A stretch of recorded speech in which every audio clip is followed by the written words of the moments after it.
शोभाज kitchen healthy food मध्ये खूप खूप मनापासून स्वागत। आज आपण मऊ रसरशीत जाळीदार अर्धा किलो खव्याच्या प्रमाणात गुलाबजामुन बनवलेले आहेत आणि पाहू शकत असाल किती रसरशीत झालेले आहेत।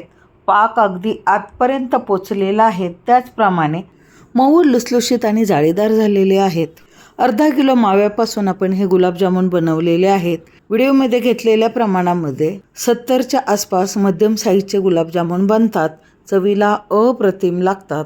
हे गुलाबजामुन बनवताना मी कुठेही मैद्याचा वापर केलेला नाही, त्यामुळे हेल्थच्या दृष्टीने अतिशय पौष्टिक आहेत। तर असे गुलाबजामुन बनवण्यासाठी मी अनेक टिप्स आणि ट्रिक्स वापरलेल्या आहेत, त्यामुळे व्हिडिओ हा शेवटपर्यंत पहा। अर्धा किलो ताजा गुलाबजामुनचा मावा घेतलेला आहे, 100 ग्राम बारीक रवा आणि 1 कप दूध। रवा घेताना बारीक आणि ताजा घ्यावा, त्याचप्रमाणे मावा हा फ्रेश असावा। कोणत्याही मिठाईच्या दुकानामध्ये किंवा डेअरीमध्ये मावा तुम्हाला सहज मिळेल। तर आपण इथे कुठेही मैद्याचा वापर न करता बारीक रव्याचा वापर करणार आहोत, त्यामुळे आपले गुलाबजामुन हे हेल्दी बनतात।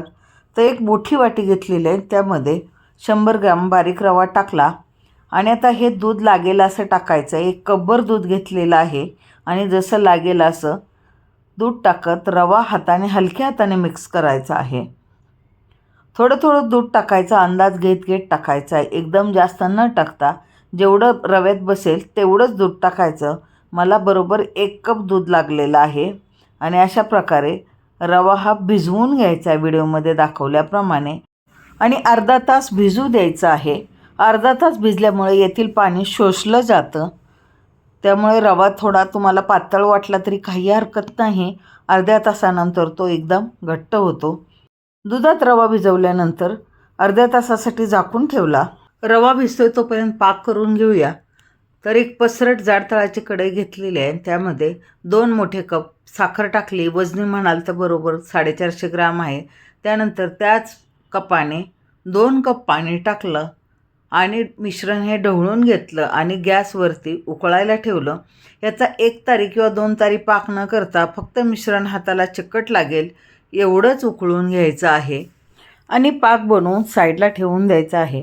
आता तोपर्यंत अर्धा तास झालेला आहे आणि अर्ध्या तासामध्ये रवा पहा छानपैकी भिजलेला आहे आणि घट्ट झालेला आहे।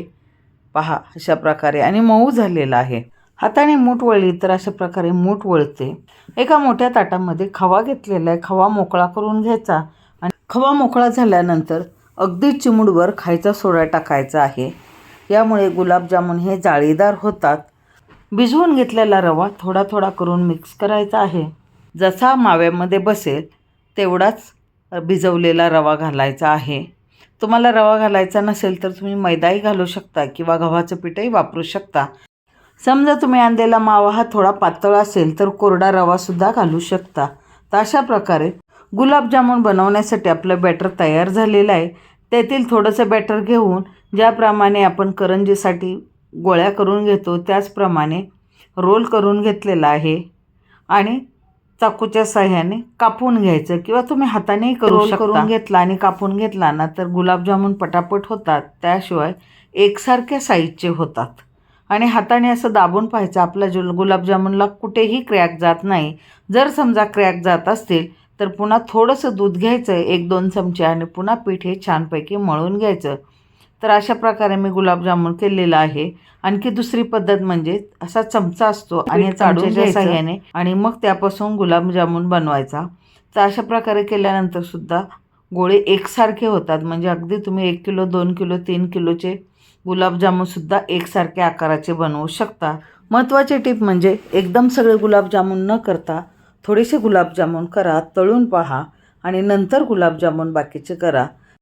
गुलाबजामुन वळताना तो वळला जात नसेल, पीठ पातळ झालं असेल तर थोडंसं गव्हाचं पीठ किंवा मैदा टाकायचा, पुन्हा पीठ मळून घ्यायचं आणि त्यानंतर गुलाबजामुन वळायचे।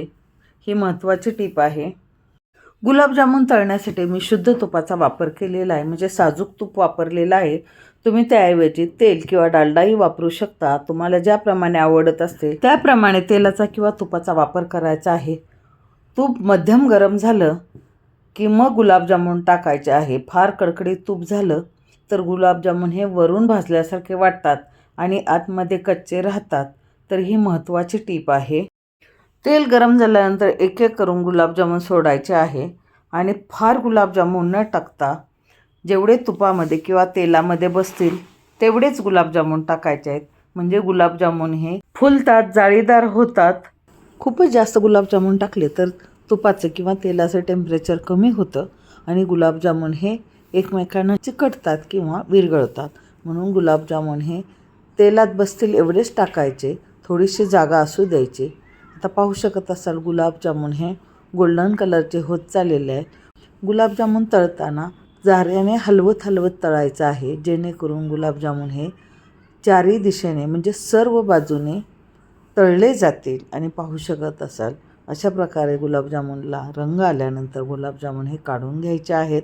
एक बॅच तळण्यासाठी जवळजवळ 3 ते 3.5 मिनिट लागलेले आहेत.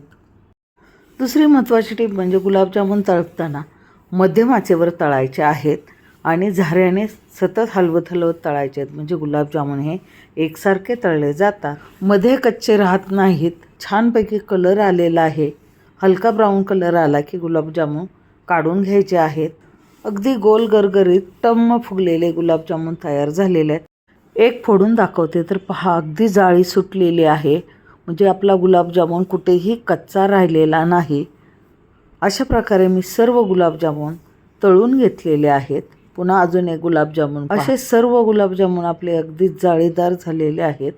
हे गुलाबजामुन पाकात पूर्णपणे मुरले जातात, कुठेही कच्चे राहत नाहीत. आता आपला पाक जो आहे तो असा चिकट आहे आणि हा कोमट आहे. गुलाबजामुन पाकात टाकताना एकदम गरम पाकात टाकायचे नाहीत किंवा थंड पाकातही टाकायचे नाहीत, तर कोमट पाक असेल त्यावेळी गुलाबजामुन टाकायचे आहेत. अशा प्रकारे जेवढे पाकात बसतील तेवढे गुलाबजामुन मी टाकलेले आहेत आणि अगदी 15 ते 20 मिनिटातच आपले गुलाबजामुन पूर्णपणे फुललेले आहेत. पाक छानपैकी शोषून घेतलेला आहे. म्हणजे गुलाबजामुन हे अगदी रसदार, मऊ, लुसलुशीत, जाळीदार झालेले आहेत. माव्याचे गुलाबजामुन करणं काहीही अवघड नाही, तर अगदी सोपं आहे. तुम्हीही पहिल्या प्रयत्नात व्हिडिओमध्ये दाखवलेल्या पद्धतीनुसार आणि प्रमाणानुसार त्याचप्रमाणे अनेक टिप्स आणि ट्रिक्स वापरून जर गुलाबजामुन बनवले तर तुमचे गुलाबजामुनसुद्धा पहिल्याच प्रयत्नात असे सुंदर रसरशीत आणि जाळीदार गुलाबजामुन बनतील.